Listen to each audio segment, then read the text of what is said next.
नमस्कार, मैं रवीश कुमार। आपका अक्टूबर कैसा गुजरा? कितनी उम्मीदें थीं इस अक्टूबर को? बाजार को, कॉरपोरेट को, कार कंपनियों को, कार डीलर को, मिडिल क्लास को, स्मार्टफोन वालों को और दुकानदारों को, सबको इस अक्टूबर से कुछ ना कुछ उम्मीदें तो थी। इसीलिए पूछा ये अक्टूबर कैसा रहा। मगर हुआ क्या? हवा में प्रदूषण ठीक ठाक बढ़ चुका है और शेयर बाजार में 6 महीनों में जो मिला था उसमें से काफी कुछ डूब चुका है। डॉलर के मुकाबले रुपया कमजोर हो चुका है और विदेशी निवेशक 80,000 करोड़ रुपया भारत से निकालकर कहीं और जा चुके हैं।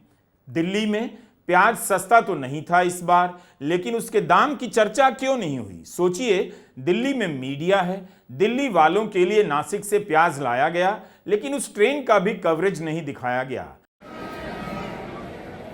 नासिक में कांदा ट्रेन के नाम से तैयार हो रही इस ट्रेन में प्याज लादा जा रहा है।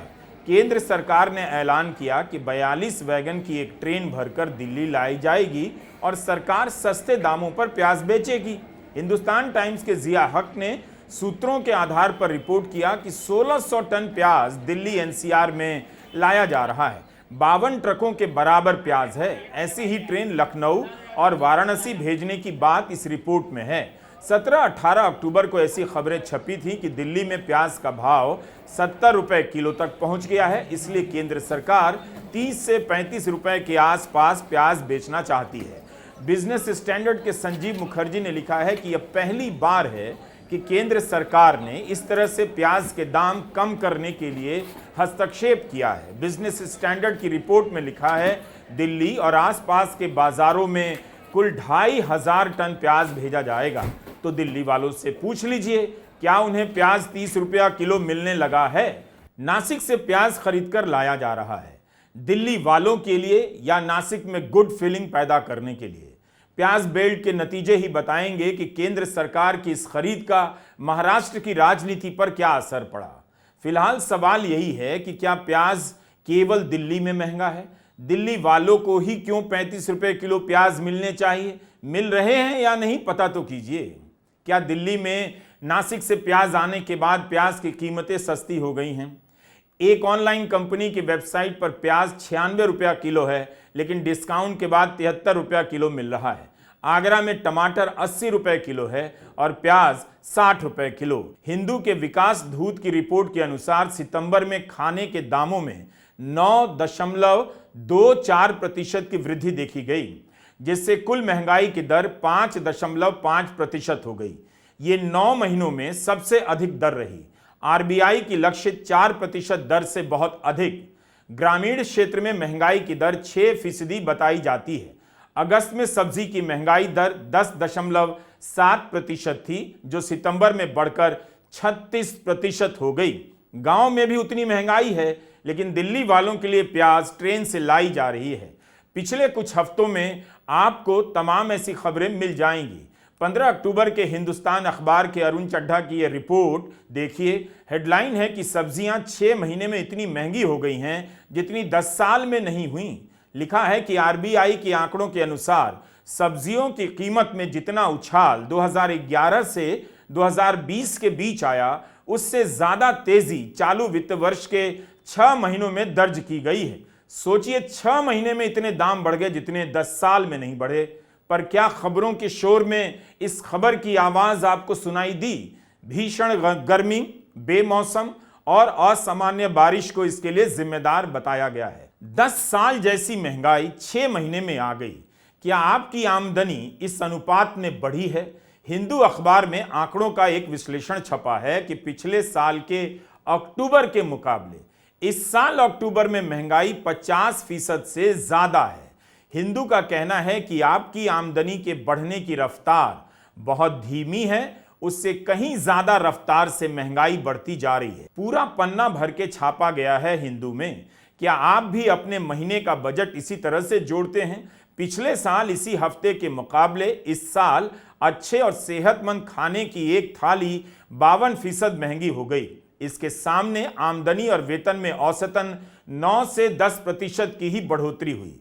महाराष्ट्र की कीमतों और आमदनी को पैमाना मानकर यह सर्वे किया गया है।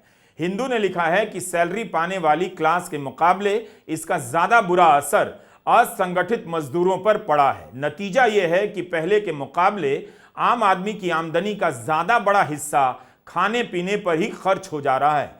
जिन घरों में कमाने वाली सिर्फ औरतें हैं, वहां पर और भी बुरा प्रभाव पड़ा है। कमाई नहीं बढ़ रही, महंगाई बढ़ती जा रही है, तो जाहिर है आपकी बचत भी घटती जा रही होगी और आपकी खरीदारी भी रुकी होगी। आंकड़े ही आते हैं कि बिक्री कम रही, कमाई कम रही, लेकिन इनका चेहरा कभी दिखाई नहीं देता। जो खरीद नहीं पाया कौन है वो पता नहीं चलता। हमें पता नहीं रहता कि महंगाई के इस दौर में कौन कैसे जीवन जी रहा है, उसके जीवन में किस प्रकार का तनाव है। आपकी सैलरी पिछले 5 साल में मात्र 37% बढ़ी है और खाने की थाली की कीमत 71% बढ़ गई है। 5 साल में जो भी मिला सब महंगाई निगल गई। मिडिल क्लास का दिवालिया निकल रहा है। उसे शुक्र मनाना चाहिए कि धर्म की राजनीति ने उसे व्यस्त रखा है, एक काम दे रखा है, उसे एक मकसद मिला है, वरना बार बार महंगाई से अपना बुरा हाल दिखाई देता।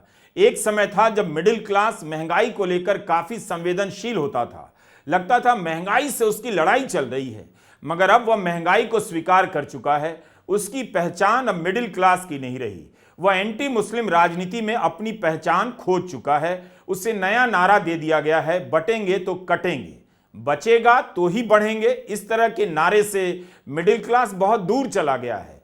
बाजार को सच्चाई मालूम है कि जिस देश में मीडिया महंगाई की खबरों को अब नहीं दिखा पाता, आपको लगता है कि उस देश में रिटेल चेन और कॉरपोरेट के सीईओ सच बोल देंगे? उनकी इतनी हिम्मत होगी कि अपना दर्द सबके सामने खोल देंगे?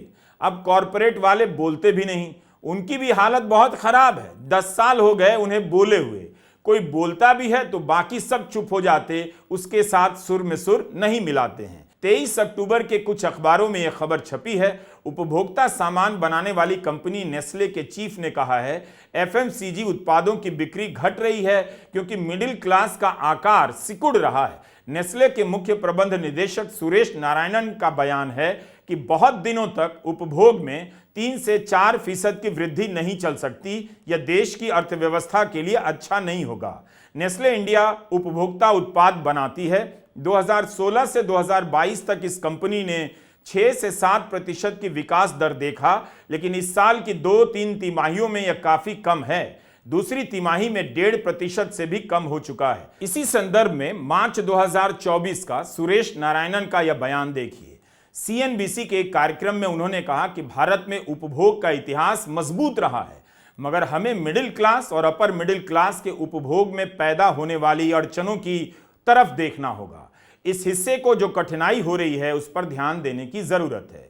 16 अक्टूबर की रॉयटर्स की खबर है। मनोज कुमार ने अपनी रिपोर्ट में लिखा है, खाने के तेल और प्याज टमाटर जैसी सब्जियों के दाम में हुई बढ़ोतरी के चलते भारतीय घरों का खर्च त्योहार से पहले ही बढ़ गया। इस वजह से ग्राहक महंगे सामान पर खर्च नहीं कर रहे हैं। इलेक्ट्रॉनिक सामान में खरीदी कम है। मनोज कुमार लिखते हैं कि इस साल त्योहार के सीजन की शुरुआत धीमी रही। पिछले अक्टूबर के मुकाबले इस अक्टूबर के शुरुआती 2 हफ्तों में इलेक्ट्रॉनिक आइटम और घरेलू उपकरणों की बिक्री में मात्र 5 से 7% की बढ़ोतरी हुई। व्यापारियों का अनुमान था कि 8 से 10% की बढ़त होगी। 28 अक्टूबर के इकोनॉमिक टाइम्स में सागर मालवीय की रिपोर्ट छपी है कि 2023 के मुकाबले इस साल की सितंबर तिमाही में घरेलू सामान और किराने की बिक्री की विकास दर आधी रह गई। महंगाई और बारिश के चलते लोगों ने पैकेज फूड और पीने की चीजें लेना कम कर दिया। 27 अक्टूबर की खबर है, व्यापारियों के संगठन कैट का अनुमान है कि इस दिवाली सीजन में 4.25 लाख करोड़ का टर्नओवर होगा। यही खबर 14 अक्टूबर को भी छपी है। लिखा है कि सर्वे के लिए देश भर के 70 ट्रेडिंग हब का जायजा लिया गया। 30 सितंबर की खबर है, फ्लिपकार्ट और अमेजॉन का अनुमान है कि त्योहार की खरीदी में 20 से 25% की बढ़त होगी। जल्दी ही पता चल जाएगा कितनी बढ़त हुई। इन खबरों के बीच से इतना तो संकेत मिल ही जाता है कि मिडिल क्लास की हालत उतनी अच्छी नहीं है। शादियों और त्योहारों में वह हमेशा से खर्च करता है, लेकिन उसे पता है कि उसकी क्षमता दिनों दिन कम होती जा रही है।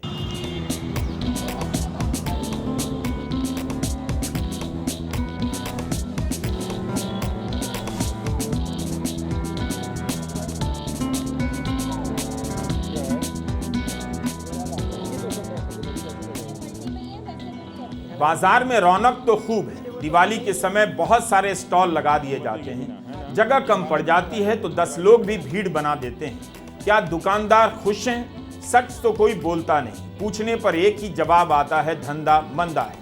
क्या आपने किसी साल सुना है कि इस बार दिवाली में खूब बिक्री हो रही है? लेकिन यहाँ अगर मंदा है धंधा तो उसके कई कारण हैं। महंगाई भी है, कमाई का घटना भी है, लेकिन ऑनलाइन भी एक कारण है।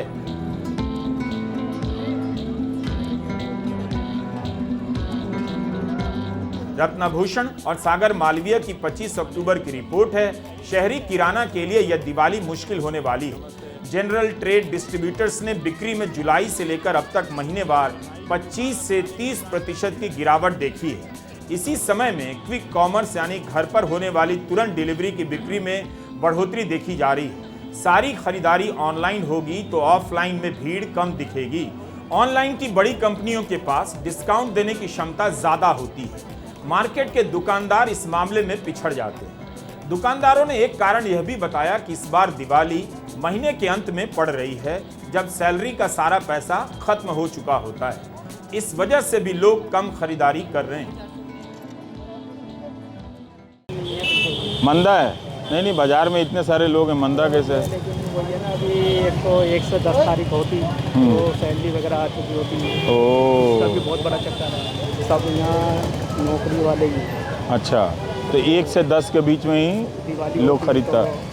तो 1 से 10 के बीच में दिवाली होती तो ज़्यादा खरीदारी होती। ये आखिरी दिन है इसलिए नहीं हो रही है। इसलिए नहीं हो रही तो पैसों की अभी त्योहार भी होगा नहीं। अच्छा, अब लोगों के सैलरी पिछले महीने की ख़त्म हो रही होगी नहीं? हमारा तो रोज़ का खाना रोज़ का लाना। नहीं तो आप अगर सारी कंपनियां दिवाली की सैलरी 20 दिन पहले दे देती नहीं तो बाज़ार में रौनक आ जाती। जैसे एडवांस लेना पड़ेगा, जब उसके बाद खरीदारी होगी। सैलरी जो आती है उससे नहीं, वो जो सैलरी 1 तारीख को आने वाली है, अगर वही पीछे अगर आप 20 तारीख को दे दे, इस महीने के 20 तारीख दिवाली के लिए दे दे, सकता है काम, तब बढ़ जाएगा मार्केट है। हो सकता है कुछ ना कुछ हो जाए। खरीदारी जो है ना, तो डेट का इतना महत्व है। जी, डेट का इतना महत्व है। तो अक्टूबर से कितनी उम्मीदें थीं, खासकर कार सेक्टर को भी। क्या कार कंपनियों की उम्मीदें पूरी हो गईं? अगस्त से ही खबरें आने लगी कि शोरूम में गाड़ियां खड़ी हैं, बिक नहीं रही हैं। डीलर परेशान हैं। इन सभी को उम्मीद है कि त्योहारों का मौसम आएगा, यानी दशहरा और दिवाली, तो कारों की खूब बिक्री होगी। लेकिन मांग इतनी कम हो गई कि कार कंपनियों के बीच डिस्काउंट की होड़ के बाद भी वैसा सुधार नहीं देखा जा रहा है। 10 अक्टूबर के मिंट में क्षीरसागर की रिपोर्ट है कि कई कार निर्माता भारी डिस्काउंट दे रहे हैं, 2 लाख तक के डिस्काउंट। इसके बावजूद कार की बिक्री नहीं बढ़ रही। शोरूम में गाड़ियां भारी संख्या में खड़ी हैं। न्यू इंडियन एक्सप्रेस में अरशद खान की 6 सितंबर की रिपोर्ट के अनुसार शोरूम में लगभग 8 लाख गाड़ियां खड़ी हैं, बिक्री नहीं हो रही है। इन गाड़ियों की कुल कीमत 78,000 करोड़ रुपए से भी अधिक बताई गई है। मिंट की रिपोर्ट के अनुसार श्राद्ध के महीने में बिक्री में कमी आती है, लेकिन गणेश चतुर्थी, ओणम, फिर नवरात्रि से दिवाली तक शुभ समय माना जाता है और बिक्री बढ़ने लग जाती है। विशेषज्ञों का मानना है कि अगर त्योहारों के सीजन में गाड़ियों की बिक्री में तेजी नहीं आती है तो वेयरहाउस में खड़ी गाड़ियों के कारण कार डीलरों को भारी नुकसान हो सकता है। यानी अगस्त से अक्टूबर के बीच कारों की बिक्री में कोई खास सुधार नहीं देखा जा रहा है।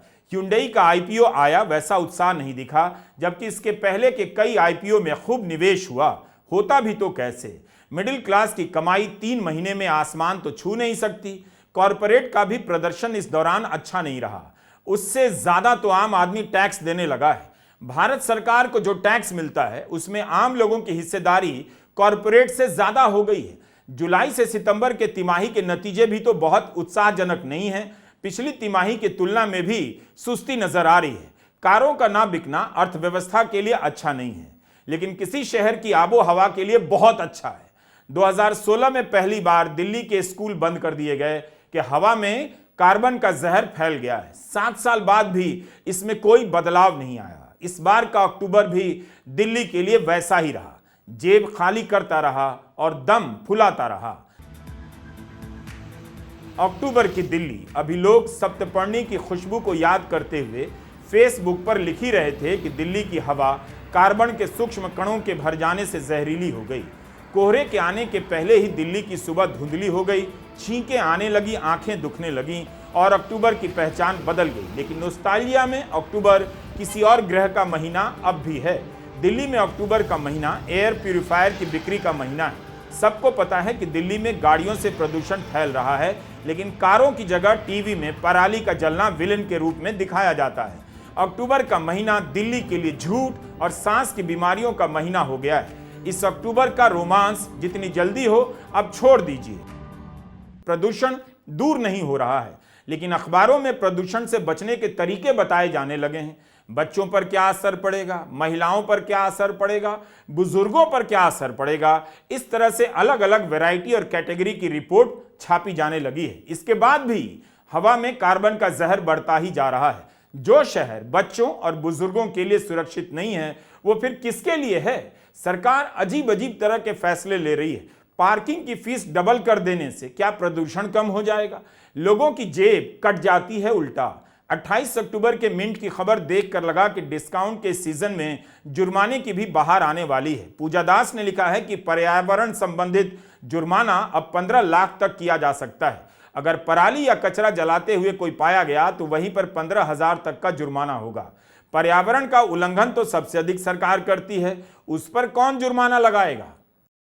लोगों का हाल क्या ही कहा जाए। सरकार से सवाल नहीं करते कि 7 साल हो गए, कब हवा का जहर कम होगा। लोग गूगल में सर्च कर रहे हैं दिल्ली के प्रदूषण में कैसे स्वस्थ रहा जाए, फेफड़े को स्वस्थ कैसे रखा जाए, गले का ख्याल कैसे रखा जाए। गूगल से सवाल कर रहे हैं, सरकार से सवाल करने में लोगों की हालत खराब हो जाती है। प्रदूषण का ठीक होना एक राजनीतिक प्रश्न है। अगर जनता का सरकारों पर दबाव नहीं बढ़ेगा तो प्रदूषण कम नहीं होगा। गूगल भी एक दिन तंग आ जाएगा और जवाब दे देगा, आप दिल्ली में रहें, बिल्कुल रहें, और फेफड़े को अक्टूबर भर के लिए स्विट्जरलैंड भेज दें। अप्रैल में ही खबर आई थी, दिल्ली दुनिया की सबसे प्रदूषित राजधानी है, इसलिए इसके लिए केवल अक्टूबर को दोष मत दीजिए। लांसेट की रिपोर्ट है कि दिल्ली में हर साल 12,000 लोग सांस की बीमारी से मर जाते होंगे। 2023 में विश्व एयर क्वालिटी इंडेक्स के अनुसार दिल्ली इस धरती पर सबसे प्रदूषित शहर है। 2020 में केंद्र सरकार ने commission for air quality management for NCR का गठन किया। राजेश वर्मा इसके चेयरमैन बनाए गए। लाइव मिंट में सायंतन बेरा की रिपोर्ट में वो सारी बातें हैं जो किसी को भी आज ही दिल्ली छोड़ देने के लिए प्रेरित कर सकती हैं। लेकिन लोग जाएं भी तो कहां जाएंगे? अक्टूबर से फरवरी तक दिल्ली सांस लेने लायक नहीं रहेगी और यहां से चलने वाला गोदी मीडिया बटेंगे तो कटेंगे पर डिबेट करता रहेगा। आपके भीतर धर्म के नाम पर शक्ति ठेलता रहेगा। दिल्ली वालों के जीने की अवधि 7.5 साल घट गई है, जबकि बीजिंग ने अपने प्रदूषण में सुधार कर लोगों के जीवन की अवधि में 4.5 साल से अधिक की वृद्धि कर ली है। अक्टूबर का महीना राजधानी दिल्ली के फेल होने का महीना है। यहां दो सरकारें एक दूसरे से भिड़ी रहती हैं, मगर हवा में कार्बन की मात्रा कम नहीं हुई। सांस की बीमारी के कारण केवल मिडिल क्लास ही नहीं, गरीब भी बीमार पड़ते होंगे। इनकी कमाई उड़ जाती होगी। कमाई उड़ने का बड़ा कारण है इलाज का अपनी जेब से खर्चा। यह जानकारी भारत सरकार की है। 25 सितंबर 2024 को पीआईबी ने नेशनल हेल्थ अकाउंट की जानकारी प्रकाशित की। लिखा है 2013-14 में इलाज के खर्चे का 64.2% हिस्सा लोग अपनी जेब से भर रहे थे। 2021-22 में घटकर 39.4% पर आ गया। सरकार इसे कामयाबी बता रही है, लेकिन यह नहीं बता रही कि अभी भी यह बहुत ज्यादा है। जिन अर्थव्यवस्थाओं से भारत का मुकाबला माना जाता है, हमने उनके साथ इस आंकड़े की तुलना की। चीन में 2018 में यह आंकड़ा 28.61% पर था। जापान में यह आंकड़ा 40% है, जर्मनी में 12% और फ्रांस में 9%। शेयर बाजार का जिक्र कर दुखती रग पर हाथ नहीं रखना चाहता। मिंट की एक रिपोर्ट देखी, अक्टूबर शुरू होते ही निवेशकों के 10 लाख करोड़ डूब गए। महीने भर इसी तरह की खबरें छपती रहीं। पिछले हफ्ते की हेडलाइन में कितनी बार स्वाहा स्वाहा किया गया। 6 लाख करोड़ का स्वाहा, 7 लाख करोड़ का स्वाहा, 9 लाख करोड़ का स्वाहा। एक महीने में कहीं 37 लाख करोड़ स्वाहा होने की खबर है तो कहीं 40 लाख करोड़। 28 अक्टूबर को थोड़ी राहत मिली। बाजार खुला तो 1 घंटे में 4 लाख करोड़ का फायदा हुआ।